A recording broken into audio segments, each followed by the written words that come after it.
let's face it now, Alderaan isn't really just the boss character right now. He's the entire stage.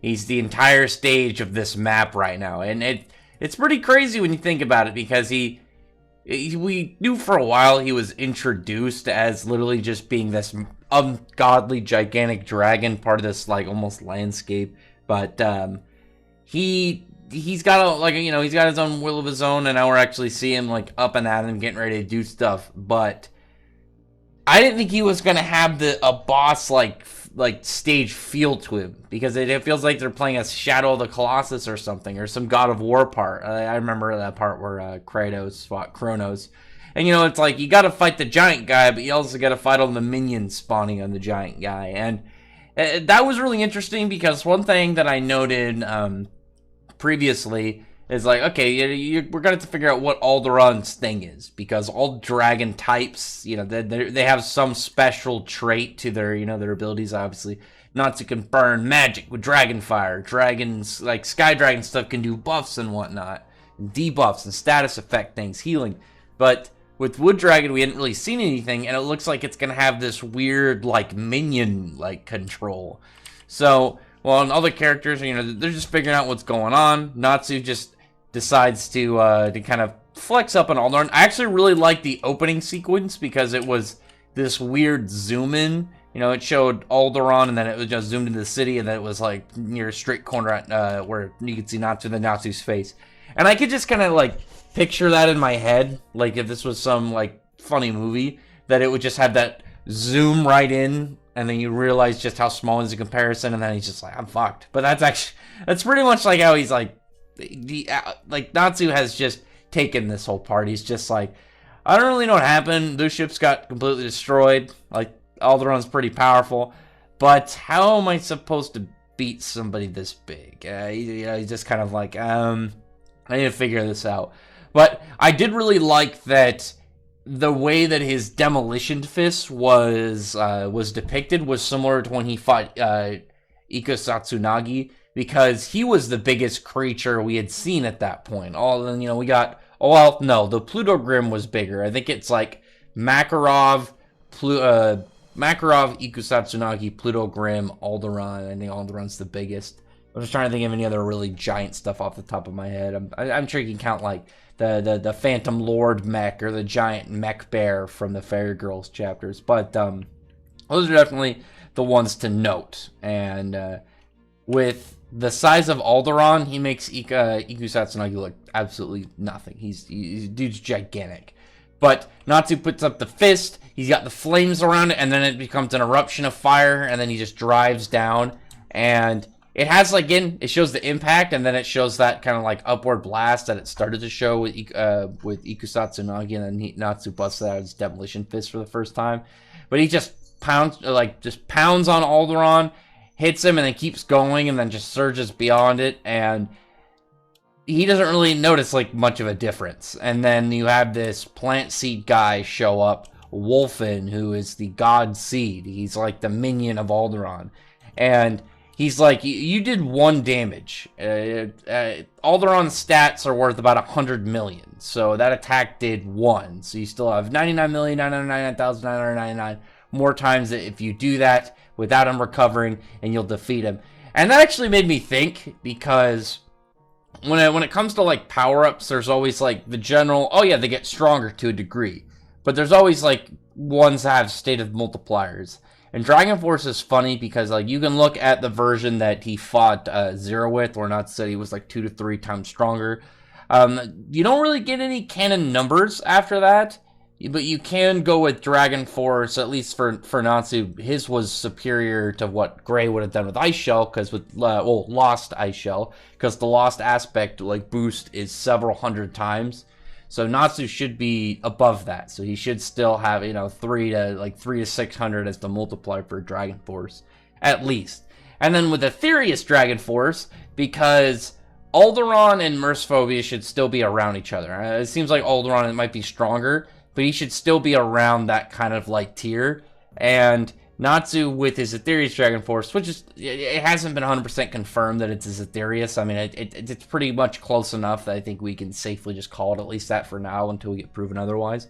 But I'm gonna go with the Aetherius Dragon Force. I think it sounds cool. But with that, Natsu went from what his base form is like doing one, and this idea of doing 1 damage, to being able to completely like stomp somebody worth 100 million.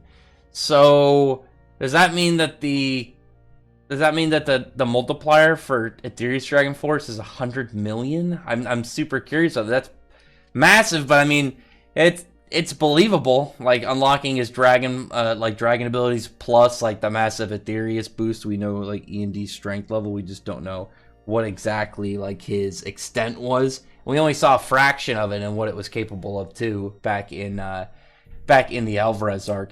But now this guy, the God Seed Wolfen, he's like getting ready to attack people. He grabs hold of Natsu. Natsu just burns it off because, the dude's made of wood. So it's not like he's going to have much of an elemental advantage on Natsu.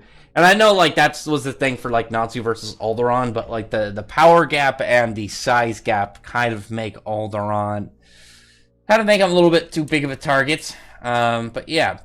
So at that point, there's a bunch more of them. It looks like Wolfen is like a hive mind, from what I can tell. There's going to be a lot of him, and that's what I was saying when it's saying like the more of the boss stage mentality. Because not only are they going to fight Alderaan, they're going to have to hack through all these minions in order to get there. And it's a pretty broken ability.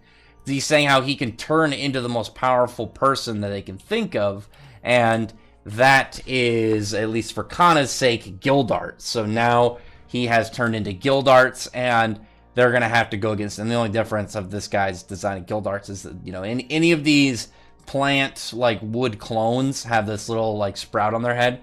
And I saw some people comparing it to Historia, because I can easily see that with the way that, we know Historia works and stuff. But you got to think of, like, the differences between them. The thing about Historia that's different, the story of the dead. Oh, my cats are knocking stuff over. Hey, what are you doing? I don't know if you heard that, but, yeah, the Historia of the Dead only works on the dead. It's not something that it's nearly as free range, because I can imagine with this dude with the God Seed that it's not. I think we've only seen him use it with people alive, but he specified it has to do with who they think is the strongest. And Gray's even like with me, it could turn into or Leon, which I mean I get at least in your head. Even though he surpassed her in strength a long time ago, I would say. But, I mean, really, messing with Spriggans is well beyond what she's capable of when she was hyped around Wizard Saint levels. Gray is way stronger. But, in his head, it's obviously going to be a little bit of an emotional obstacle, but also, it's their image. And, his teacher is always going to be a really powerful individual in his mind, if not the strongest. On top of it, though, I'm wondering if they'd be like Historia, because one thing about Historia that was very, you didn't notice it unless you kind of thought about some stuff. It's not like it was a big hard thing, but it's something you usually miss, is that the Historias seem to set themselves to a specific level. Like, as we saw, like, Zankro and seemed more powerful because he was messing with, adult Merity and whatnot. You had, or I would say, Not I think let's go with Easel, like Wendy, and that at that point against Easel shouldn't have been that hard. I know she was injured, but characters who would be weaker seem stronger. And then we saw with the Spriggan 12 ones that the characters who would be more powerful got weaker. So I imagine they were just restored to a specific benchmark. It's like, yeah, you either get weaker or get stronger, whichever one.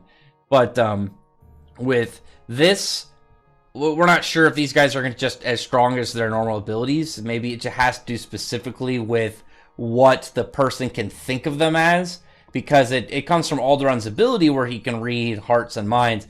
And I was really happy about this because he didn't really have any like hard to fight abilities. He was just really big and powerful, which was still pretty impressive. Dude's massive. I mean, he was splitting mountains literally by shouting and completely clearing out the cloud layer and whatnot. But he definitely needed some, like, really tricky abilities. And this is definitely a hard one when you can spawn just in mass. I mean, there's definitely dozens of them that we can see of these guys who can turn into people from your mind, your heart, that you know is powerful. And it doesn't seem limited at all, because as we see a lot of like the weaker fairy tale members, see like Max Warren and Lackey, and they're running, and there's a bunch of Makarovs behind them. So you can have multiple copies of the same character. So you could have multiple Gildarts, multiple Natsus, multiple whatevers of any of these people, as long as it's it's within your head. So that's a really dangerous ability too, because it can really like spawn a lot of like really upfuckety things. I know the easiest one right now that I can compare it to, just in terms of like what I mean, if you put it against if you put it in something like in like One Piece, you'd get people think of like Roger and Whitebeard. When it comes to I was hearing something in the background. I realized I left my TV on, so I was like, "What the hell was that sound?"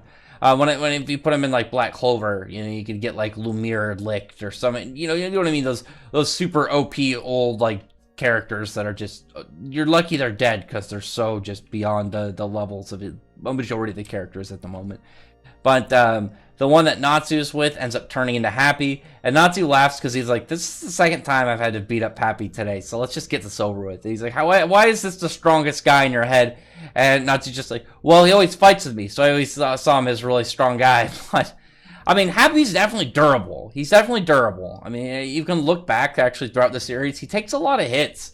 He's one of those characters that it's like, you're only durable because you got beaten so much. And, obviously as Natsu's combating partner, it makes sense. You take damage. And we know he's, like, resistant to Natsu's general heat. It wasn't until we saw him intervene with the first round of Natsu versus Zeref that he would get hurt by Natsu's flame. So he's definitely got some resistances, his durability set up. But now Natsu is going against all of these plant guys, and he says he's devised a way to beat Alderaan, and I'm going to look at this in a couple ways, because I think it's going to be more straightforward than people think, but not as very plain as anyone thinks. Not as like, oh, I'm just going to beat all these guys and turn them into firewood and then burn Alderaan down or something. My guess is with Natsu, he's either going to have them... So the first one I'm going to say is kind of like a sort of, not my real hard guess right now, but he's going to have them turn into him. Like his strongest image in his head is going to be himself. And I know it'd be kind of weird for Natsu to do that. I don't know if that's within like his mindset, unless he figured out specifically to do it for this fight. But well, the question would be is, would they be him, or would they just oh, it's just a clone with your powers. It doesn't. It's still gonna fight for Alderaan, which would make sense to me. I feel like it'd be too easy to beat if it's just like you turn into a version of your friend, so they help you. It's like it feels a little cheap. My guess is Natsu is going to use this to train. I think he's going to think of characters very powerful. Like he's going to think of, at one point he's going to think of Josei and be like, "Man, I never got to beat him back during the Phantom Lord battle. Fight him, beat him." Maybe think of Mardgeir, of Hades, of Zeref, of Aknolog. You think of all these powerful characters. It would depend for, like, I'm guessing with Zeref and Aknolog, it would really depend whether or not it's like they set to a certain level, or if they're just spawned back at their own level or something. But Natsu utilizing this, and that these guys are going to turn into powerful people, to his advantage to get stronger. Because if he can turn, like, one into Hades, one into Mardgeir, one into Gildarts, and I'm just thinking... I gotta think of more of just people in general. One into Brandish, one into God Serena, one into, just a whole myriad of powerful characters that he could fight all at once and just constantly, like, jack up his strength. Maybe not even enough to, like, oh, I can beat Alderaan, but just a sizable notice of increase. I'd actually really like it if these battles were kind of like the emphasis on the end of this arc, because I don't think that they're going to have like a big fair fight with Alderaan. I still see them battling him and then not really getting too far with it, because I think Alderaan is too strong for them, especially like right now. Like probably in 50 to 100 chapters, maybe more, Natsu will be strong enough to beat Alderaan by his own strength. I think that he's going to have to be powerful enough to do it before we get to Ignia, because Ignia seems like the very end. And Alderaan might be that big step for there. I could see Alderaan, like, way later. Like, comparing this shot to, like, oh, it's been so long in the series and Natsu's gotten so much more powerful. Whether it's like 6 months to a year, some time skip where he's been training, he comes back, and then it's like he fights Alderaan again, and he's able to like punch him, and it like knocks him up in the air. It literally lifts this guy's weight up. And imagine the amount of force it would take to lift Alderaan up off the ground. It's probably immense. I mean, it's probably completely insane.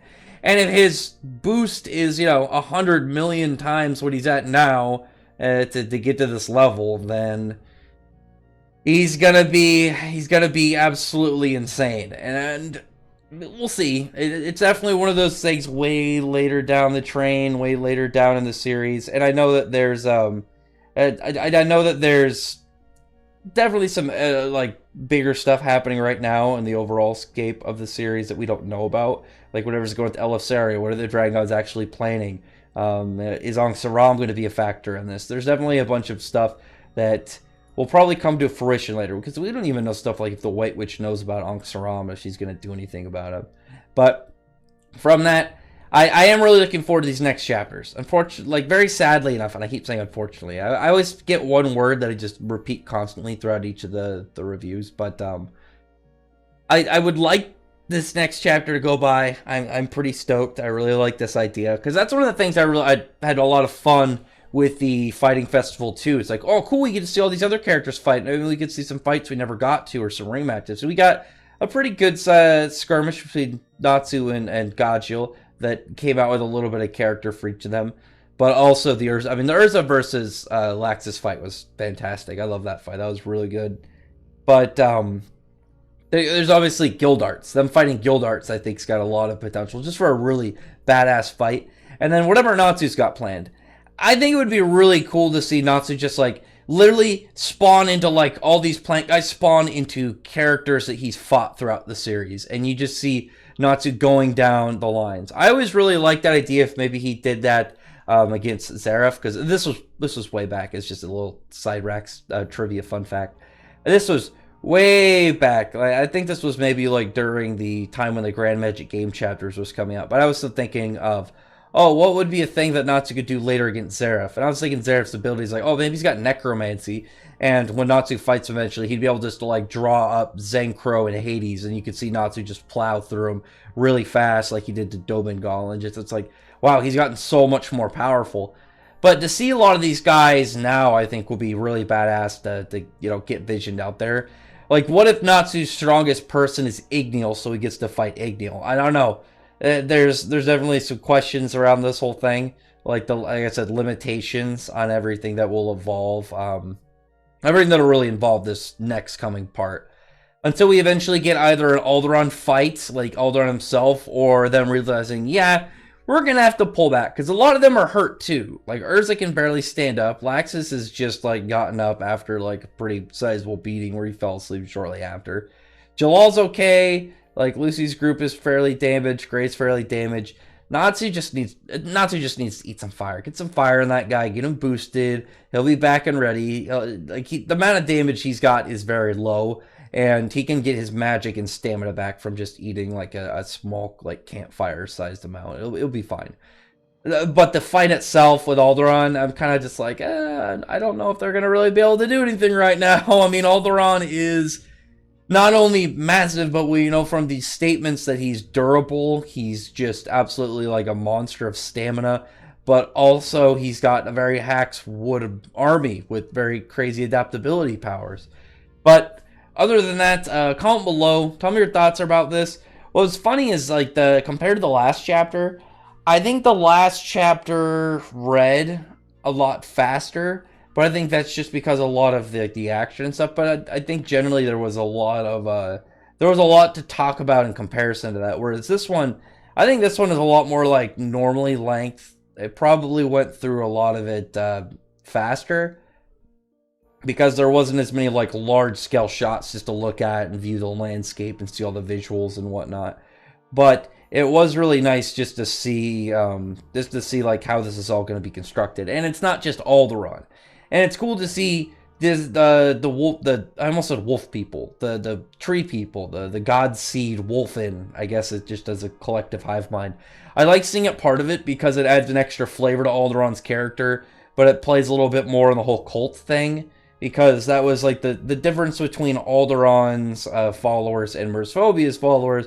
Our Mersphobia's followers were like, oh yeah, we used to, serve you out of fear, but now we do it out of appreciation and whatnot. And Alderaan could actually really appreciate them. But sorry, not Alderaan, Mercephobia, but with Alderaan's people, they were like, oh yeah, we're pretty much fodder for him to get healed, and we're ready to rejoin him. And then now he's got these really weird, like I said, hive mind tree people that turn into guys from your hearts and minds. Real spooky. But other than that, comment below. Tell me your thoughts are about all this. I'm really like I said, I'm really looking forward to seeing what Natsu's solution is to all this. I can see it just as he's gonna imagine him as loads of powerful people that he's gonna have to overcome and get stronger to defeat, which to me will be really fun. Plus, it'll be really nice to see throwbacks.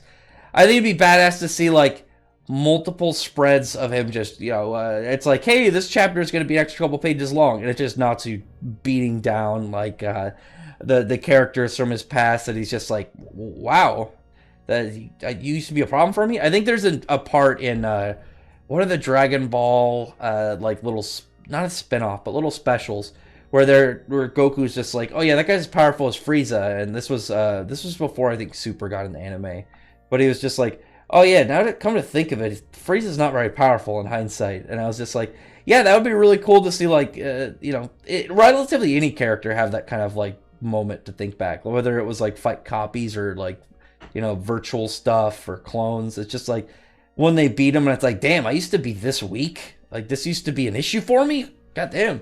That'd be badass. I'd love to see like Josei, Master Josei, and it's like Natsu just like flicks him and he falls over, and it's just like, I remember this guy was a big deal. And it'll just be like, yeah, you're just really goddamn powerful now, man. But yeah, other than that, comment below, thumbs up the video from the like button, subscribe button, and check out my other videos. But other than that, I appreciate everyone who's already subscribed. And thank you all for listening. Bye.